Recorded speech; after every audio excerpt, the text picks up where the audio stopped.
Hi there Minerva makers, it is Jo here, and today we've got a learn to sew tutorial, and today we're going to be taking a look at quilting fabric. Quilting fabric can be really complex. You can use quite involved designs where you add lots and lots of stitching, or you can just quilt your layers together with some simple straight lines. You can think about at the start of your project how complex and how much time you've got to spend on your quilting.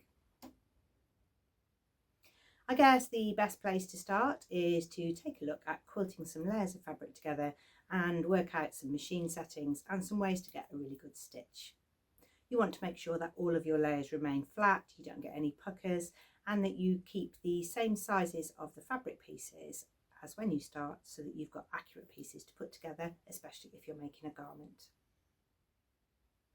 When you're thinking about quilting layers of fabric, you might consider using a quilting needle. It's got a really sharp point for going through lots of layers, especially layers that may have different fibre contents. So I have a quilting needle in here. I've got a blue thread on the top and a white bobbin thread in the bottom, just because it helps me to show you the two different sides. I've layered up my fabric. I've got a piece of gauze, I've got my wadding, and I've got a piece of poly cotton. If you were making a garment in a mixture of fabrics, you absolutely need to pre-wash your fabrics before you put them together, so that any shrinkage happens before you put it together. If you don't, then when you wash your fabrics, one might pull up the outer layer and distort your garment or clothing, because one will shrink at a different rate to another. I'm on stitch length 3. That's just giving me a little bit of a longer stitch length so that you can see the detail of the quilting. You can see on this sample that I've got lots of puckers and ridges in the fabric, and that's because I'm not using a walking foot. The walking foot will stop the fabric from dragging through at different rates. When you use your normal foot, you'll end up with this, where you will get uneven edges and you won't be able to cut accurately your pieces at the end. You need all of the layers of fabric, especially if one is textured, to go through the machine at the same rate. I'll show you that problem on a fresh piece. So this has got the poly cotton on the top and the bottom with the quilting inside, and at the moment they're exactly the same length.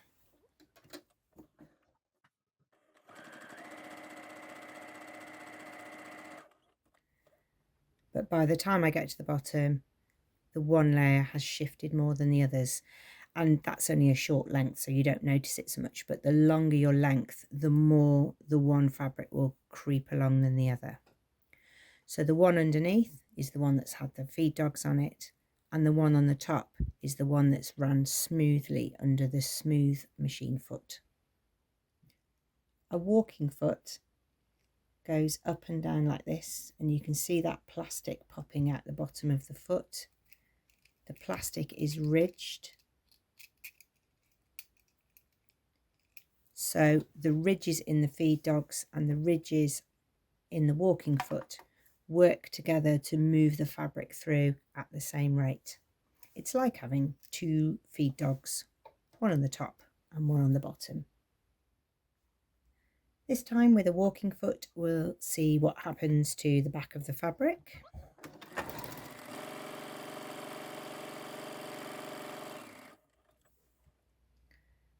Even though we've got a textured fabric, we're not getting any puckers. The fabric is remaining flat on the back, and we're still allowing that texture to show through on the fabric. It's always a good idea to go the other way as well.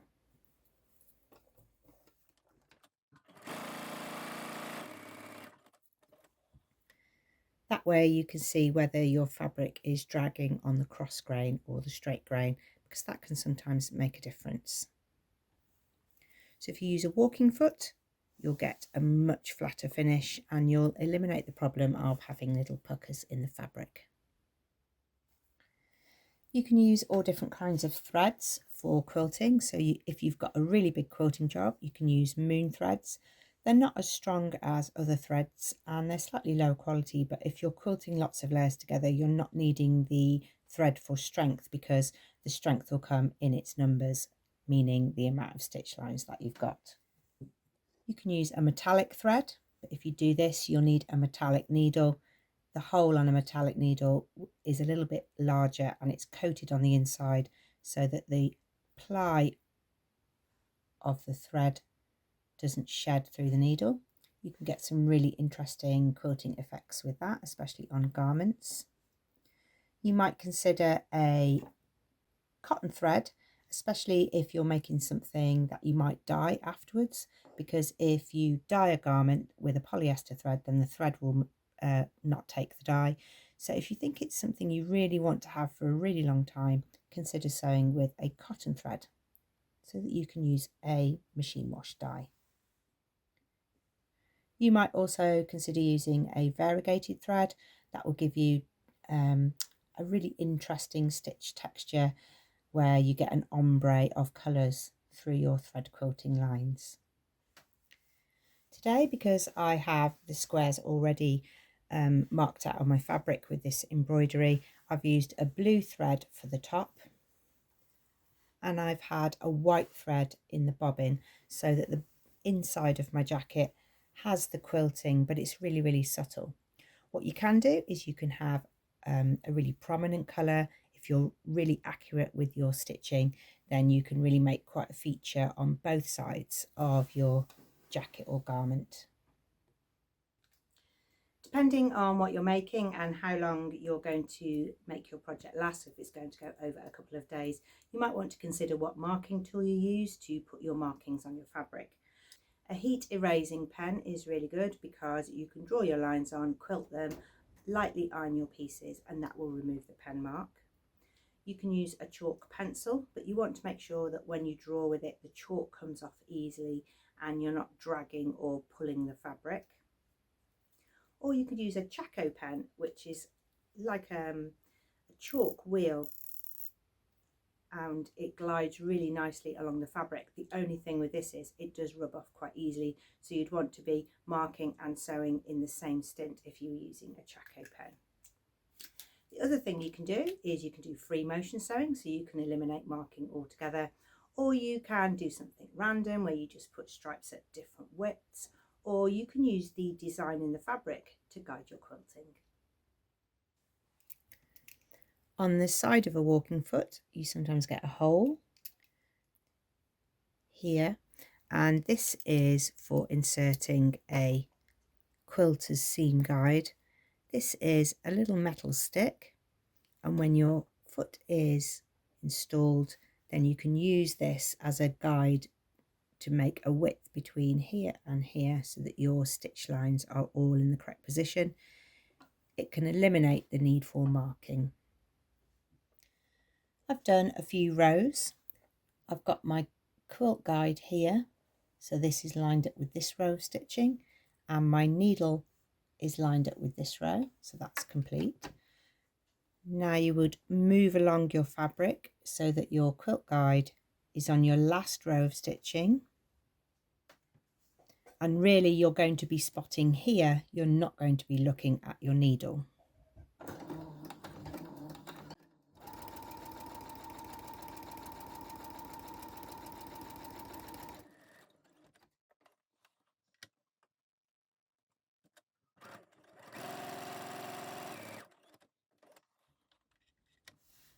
It's a way of quilting your fabric without needing to mark it, and then you won't need to try and rub it off or press it to get the heat in to get a heat erasable pen out of your fabric. I love using this quilting guide. It really speeds quilting along.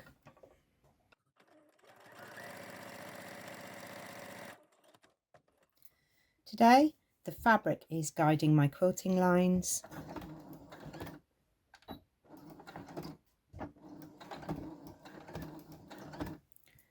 So I'm going to use these squares as the line, and that means I don't need any marking at all.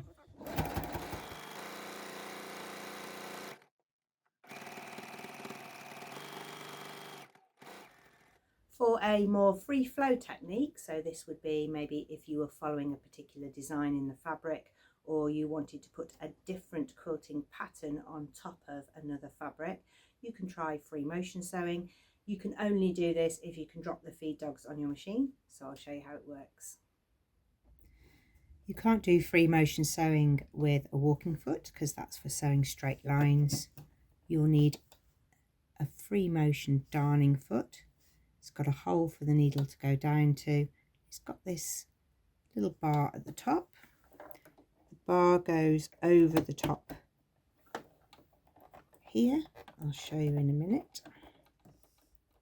So the bar is sitting on top of this shank. So now there's some pressure here on the spring and the needle will go through the hole. Somewhere on your machine there'll be a button to drop the feed dogs. So here this little points are pointing up and here they're below the plate. That now means those zigzag feed dogs that normally truck your fabric through in a straight line are below the foot plate, so they're now out of action. Nothing is moving your fabric through the machine now, only you, so you can move your fabric around.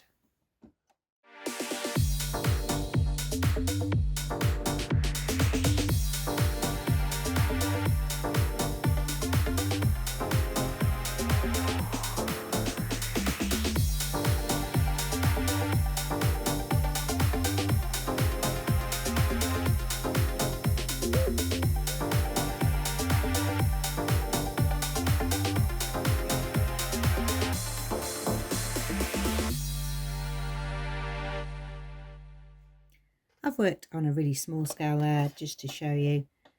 You can create whatever shapes that you want. You might want to plan out how you're going to do it. You could put some chalk lines on to give you a guide.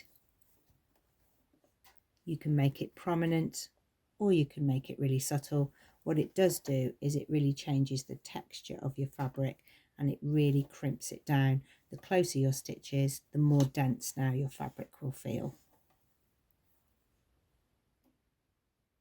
Once you've had a little play around and you're happy with your techniques and maybe some of the fabrics that you're going to choose, it's time to decide on a project. It's best with any kind of new sewing technique to start small. So I always like to make a placemat or a mat to put by my sink where I put my dishes as a sort of draining board.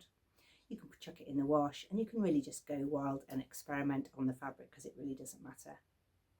If you're choosing a garment, then you might want to have more consideration to the type of quilting you're going to use, the layers of fabric that you're going to use. You might want to already think about what quilting style you want the finished garment to have. Has your fabric got a texture? Has it got a print design on it? Are you patchworking pieces together so that you use up some of your scraps and making a real showpiece? All of these things will need to be considered before you start cutting out. And you'll probably really need to plan a project like this much more than if you just pick up a pattern and go through the sewing process. Today I'm going to be making a quilted jacket. The jacket is from series 8 episode 4 of the Sewing Bee and it's featured in the Sewing Bee sewing book. You can search that up online. It's a really simple jacket, 2 fronts, a back and some sleeves. This one has set-in sleeves, but you can also try the Hovia jacket. This one has a drop sleeve. Or you could also try the Tamarack jacket. This one's a little bit more of an involved make. The fabric that I'm using today has an embroidered finish on the top and it has got squares on it, which is why I'm using it, because for me to do a quilting demonstration it would take quite a lot of time to put a whole garment together. So I'm sort of finding a quick way out here, which is to use the squares on the fabric as my quilting and guidelines. It means I eliminate the need for marking throughout this project. It might be something that you consider when you're checking out your fabrics.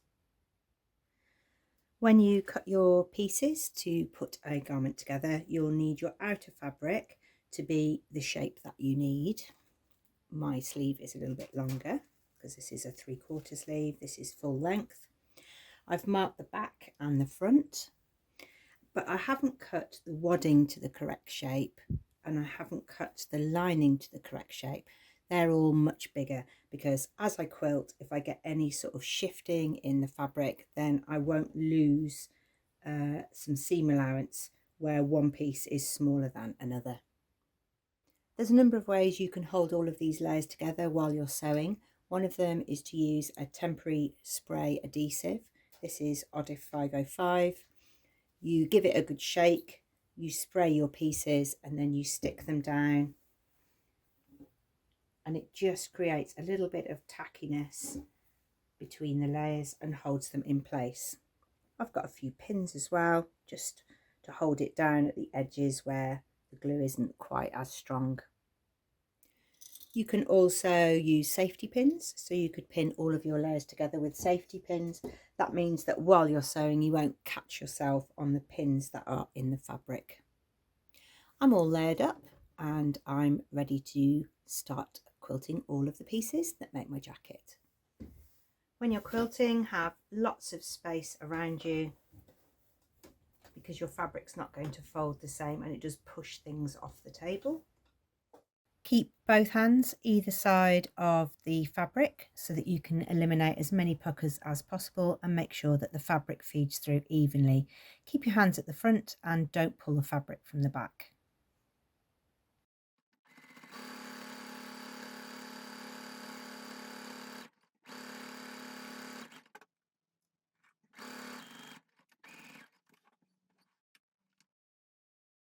As you work through your piece, you might find you just need to fold your fabric on the right to get it through the aperture on your machine.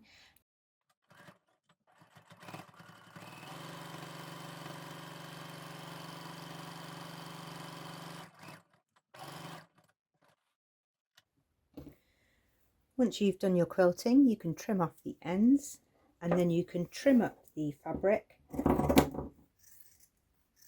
using your top layer as a guide.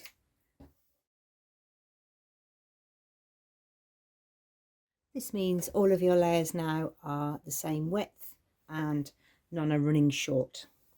You want to make sure that you've still got your markings for construction. So the back notch, the front notch and the sleeve head. And then you're ready to start putting your garment together. I have thought about the wearability of the jacket. So on the inside of the sleeves, I have used a lining, which is an acetate lining, which is nice and slippy because it's much easier for putting over the top of other garments. But for the inside of the body part, I've used a calico because I want to maybe see some of the stitching on the inside. It's at this point where you could maybe decide if you want to make your jacket reversible or not, and think about how you're going to bind the inside or finish the seams.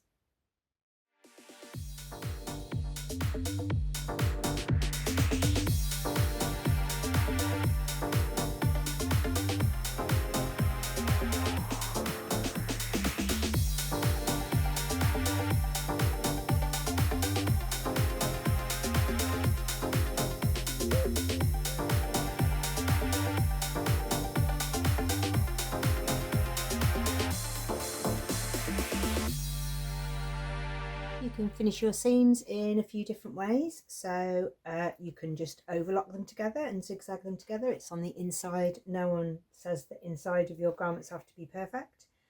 Or you can add a piece of binding. So I've put a piece of bias binding strip along here and I'm going to fold it over flat. Depending on the finish of your pattern side, you could now top stitch down here. You'd have an extra stitch line on the right side. That might interfere with my nice squares, so I'm going to hand stitch this.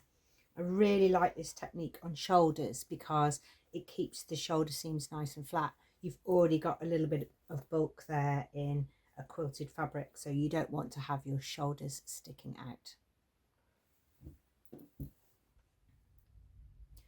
For the inner sleeves, I just overlock those because they're down inside there, so I don't need to worry about binding those off. This jacket isn't reversible.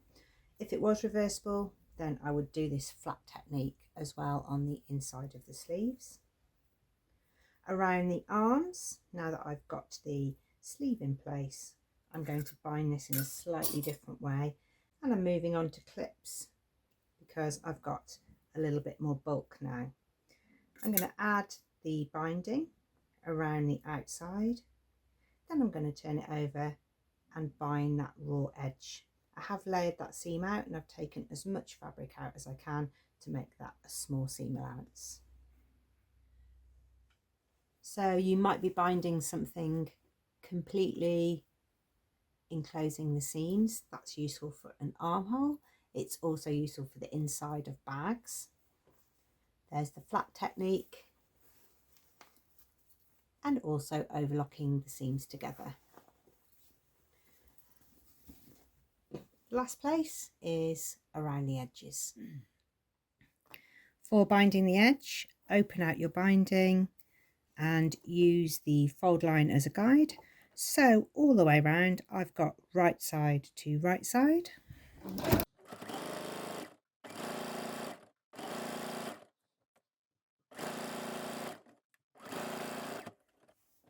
Once your fabric is attached, you can trim out the same as the sleeve that I showed you. And you just want to make sure that you're covering over your seam line on the inside, but you've got a really even amount on the right side. You can hand stitch this down, or again, depending on how confident you are, you can machine stitch around too. You can use all kinds of product to go inside as your waddings. You can buy cotton wadding, you can buy polyester wadding, you can try a foam if you're making something like bags or makeup bags. This has foam in, and it has a really simple straight line quilting, and that's holding it all together.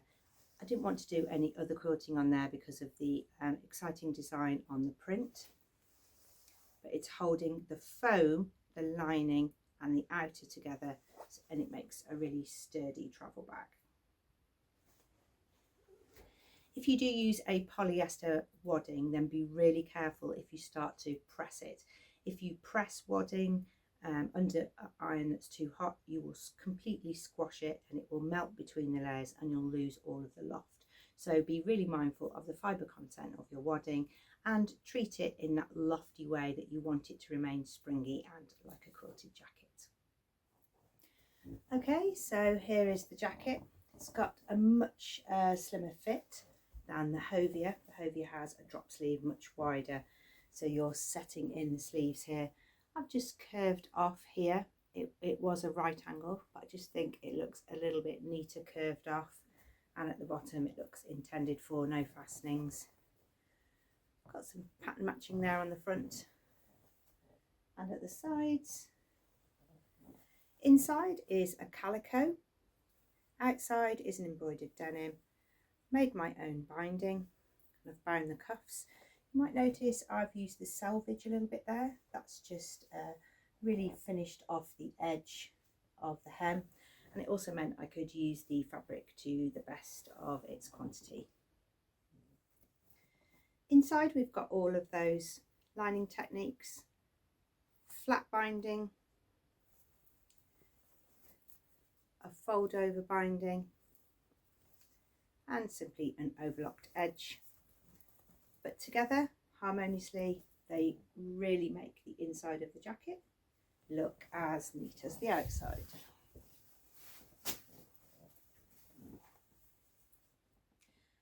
Of course, if you don't have time for quilting, or you're not quite ready to start quilting layers together, you can take a look at our quilting fabric on Minerva's website. This is already quilted. So this is Boudoir Bouquet, the same as my sweatshirt. This is a French terry. This is the ready quilted fabric, and it's already got the lining on the inside. So you can put together really quick little gilets and jackets with a fabric that's already been quilted for you. If you want to find out more about quilting, or it's something you're really interested in, I'm going to signpost you to a few other videos. So there are 2 videos for the Hovia jacket. They're both sew alongs. One is with the quilted fabric and the other is by putting layers of fabric together. There you'll see how to finish all the seams on the inside. There's also one by Sally for the tamarack jacket, so that one has pocket features and poppers, so there's a little bit more of an involved sew there. There's a full sew along for that. If you're interested in that little bit of free motion sewing that I showed you, there's also a beginner's guide to free motion sewing where you'll see the machine set up, but you'll see a few more examples of where you can use free motion sewing, and it's a little bit more in depth. If you want to check out the quilted fabrics, the ones that are already quilted, you can find little mini videos of those so you can see a close-up of the fabric. I hope today's video has given you some tips on quilting fabric, your own fabric together. You don't have to start with a jacket, you don't have to make a jacket, you can just quilt really small things like bags and makeup bags, and that's a really good way to start. We would love to see anything that you have been making, so do make a free account over at Minerva and share your makes there. You can upload a photo, a little description of what you've been up to. It really is an inspiration to us and the rest of the Minerva makers. You can also take a look at what everyone else has been up to, because sometimes you get some really great ideas. There's lots and lots of content on the Learn to Sew playlist, so if you use the search bar with a little magnifying glass at the top of Minerva's YouTube channel, you can put in zip, you'll get all of our zip videos. If you put in facing, you'll get all of our facing videos, etc. Because there's such a lot on there now, you probably will need to see if there's a video out there already for you. Thank you very much for watching.